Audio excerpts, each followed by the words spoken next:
a male, African American, Hispanic, or Asian, Pacific Islander, a family history of strokes. Do you have high blood pressure? Maybe high cholesterol? Do you smoke cigarettes or have diabetes? Are you obese or overweight? Do you have cardiovascular disease?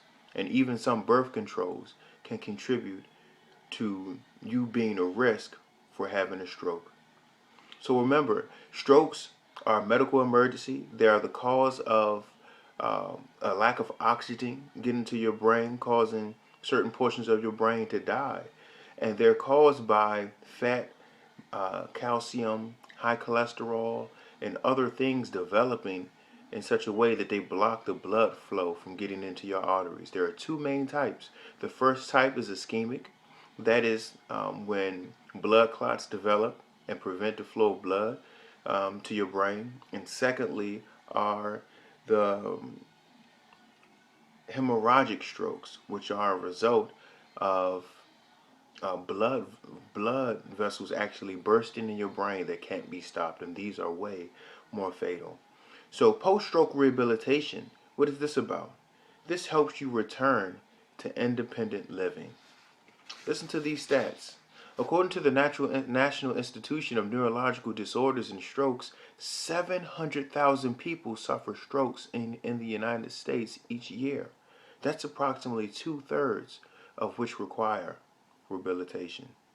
According to the National Stroke Association, 10% of stroke survivors recover almost completely. 25% recover with minor impairments. 40% experience moderate to severe impairment requiring special care. 10% require care in a nursing home or other long-term care facilities, and 15% die shortly after the stroke. What are the disorders resulting from strokes?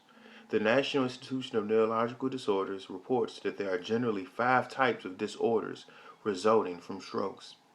One is paralysis or problems controlling movement. Secondly, there is sensory disturbance, including pain.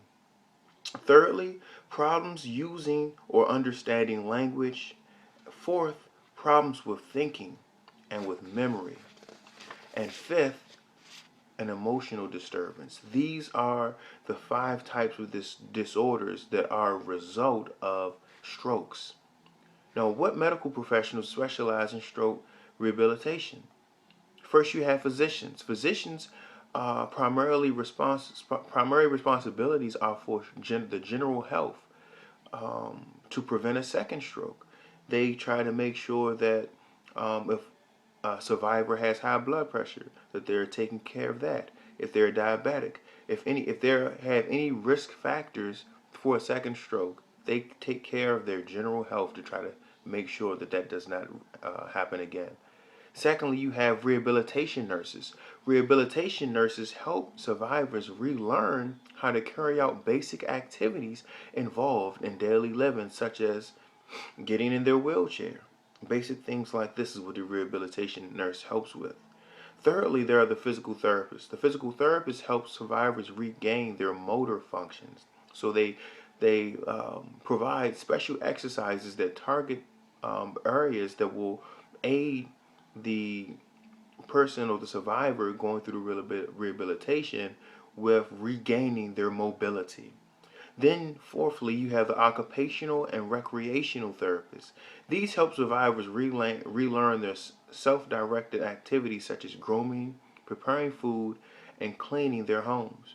Remember, the goal of rehabilitation for the stroke survivor is that they regain independence so that they can function on their own. Fifthly, you have speech language pathologists. These help those survivors whose speech has been affected to regain their speech or to learn alternative methods of communication such as sign language. And six, you have vocational therapists. These vocational therapists help those survivors prepare to re-enter the workforce with with resume preparation and job searches that will aid them with getting back on their feet and regaining their independence. So how long does this rehabilitation last? According to the Mayo Clinic, the duration of a survivor's stroke rehabilitation depends on the severity of their stroke and related complications. So it depends on what disorders they develop as a result of their stroke that really determines how long their rehabilitation process can be. For some, it can be days, some months, some years, and some for the rest of their lives. So, in conclusion, strokes are a serious medical emergency that require a great deal of care for the survivor. I hope this information has helped you understand more about what a stroke is, its causes, who is at risk, and what rehabilitation methods are available for survivors. Thank you.